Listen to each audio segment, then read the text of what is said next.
por que eu não vou prestar um segundo concurso? Você, ó, eu vou falar, você que tá chegando nessa área aí, você tem certeza que você vai ficar nesse vídeo aqui até o final? Ó, isso aqui pode dar um nó na sua cabeça, hein? Olha só, eu me formei em 2020. Quando eu me formei, estava no meio da pandemia.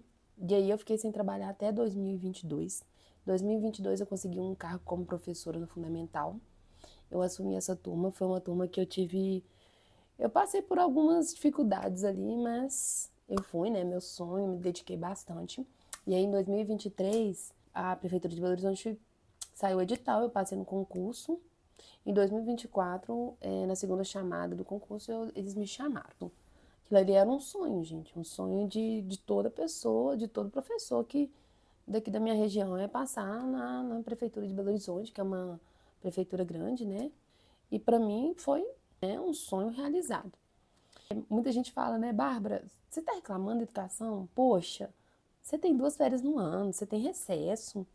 Muitos pais pensam isso, né, gente? Mas, assim, se não tiver esses recessos do final de ano, esse recesso de outubro, de julho, a gente surta. A escola hoje, ela tá totalmente insalubre. Então, eu acredito que esse recesso é só pra gente sobreviver, pra gente dar conta. Então, assim, qual é o verdadeiro motivo? Por que eu não vou prestar o meu segundo concurso? Eu não quero prestar o segundo concurso. Eu acredito que a educação no Brasil, ela está hoje insalubre. O cenário só vem piorando. Eu escolhi a educação infantil e, sinceramente, está sendo um desafio muito grande. Eu amo meus pequenos, amo trabalhar, sempre trazendo propostas interessantes, amo ali desenvolver essas tarefas com eles, só que tem uma parte muito, muito pesada, que é a falta de estrutura das nossas escolas. Hoje, o governo federal, ele permite, graças a Deus, que as crianças que têm deficiência, elas frequentem a escola com a inclusão. E isso é maravilhoso. A parte mais difícil disso tudo é a falta de estrutura, porque, igual, por exemplo, eu tenho uma turma de 3 anos e uma turma de 2 anos. Mas essa turma minha de 2 anos, vou dar um exemplo da turma de 2 anos. Eu tenho que ter 16 crianças numa sala. Dentro dessa sala eu tenho 2 crianças autistas. E aí eu tenho direito de ter um apoio comigo. Só que todas essas crianças de 2 anos, né, que tá 1 para 2, elas estão saindo da fralda. Quando essa criança está saindo da fralda, ela tem que ter a troca de fralda de pelo menos 3 vezes ali, nessas 4 horas, né? Tem que ter uma alimentação. Elas ainda estão se desenvolvendo nesse quesito. E aí elas demandam muito de mim, né? De cuidado meu e da minha apoio. E as outras crianças que são atípicas também demandam muito.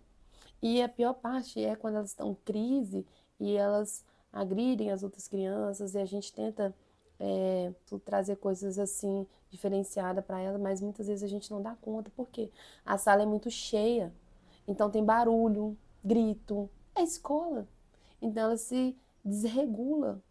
A gente faz acompanhamento com as famílias, a gente chama a equipe de AIE, né, que desenvolve ali um trabalho com a escola, mas não é suficiente. E eu acredito que a maior demanda que tem é por causa da falta de estrutura. Porque, querendo ou não, uma sala com 2 crianças autistas, mais 14 crianças, é muito cheia, gente.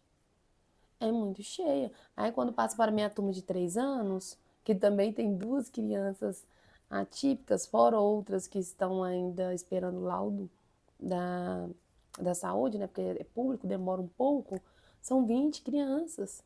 Então, é um espaço ali, acredito ali que tenha 5,5 metros por 5, onde essas crianças ficam ali condicionadas, é muito estressante para a criança que tem autismo. Muitas vezes ela desregula com muita facilidade, muito barulho, é cheio, é cansativo. A gente tem que acolher e às vezes é o tempo inteiro assim. Fora que a gente tem que desenvolver a parte pedagógica com essas crianças, elas têm que se desenvolverem. Então, assim, é um cargo muito pesado, está insalubre, mas não por causa dessas crianças. Pais de crianças autistas não é a criança, é o ambiente que não tem estrutura para a gente receber essas crianças do jeito que deveria ser. Porque se a gente tem um ambiente estruturado, tá tudo bem. Mas como que eu fico com 20 crianças de 3 anos? Algumas não saíram da fralda, algumas têm dificuldade para comer, elas estão se desenvolvendo. Mas as outras crianças que têm, né, TEA ou outra deficiência, naquele ambiente ali, desregulado o tempo todo. Fora que a gente está tendo uma questão que eu acredito também, que é, por exemplo, a mãe que trabalha hoje, fora, que fica muito exaustivo, que é a realidade ali de, sei lá, 70% das brasileiras que têm que trabalhar fora. Essas mães, elas acabam terceirizando a educação para o professor. Só que a educação vem de casa, o professor tem que ensinar conteúdo, né? Esse tipo de coisa, isso não está acontecendo. Porque tem um limite até onde eu posso educar o seu filho, até onde eu posso ir como professora, né? Então tem coisa que tem que vir de casa, e isso não está acontecendo. Então a gente precisa da ajuda da família, a gente precisa da ajuda do governo, e eu acredito que a educação em pouco tempo, se continuar desse jeito, ela vai colapsar. E no meu caso, sou concursada, não é nem tanto o salário, né? Que nem é lá grandes coisas também não, viu, gente? Eu trabalhando no horário, concursada, com 5 pós. Então, não é questão só do salário, né? Dessa valorização que a gente também cobra. É questão de insalubridade mesmo, de falta de estrutura para a gente receber essas crianças. Então, sinceramente, eu não quero fazer um segundo concurso, eu não quero prestar um segundo concurso. Eu chego em casa muitas vezes, eu não tenho paciência de conversar com meus filhos, de falar com eles, eu estou totalmente esgotada.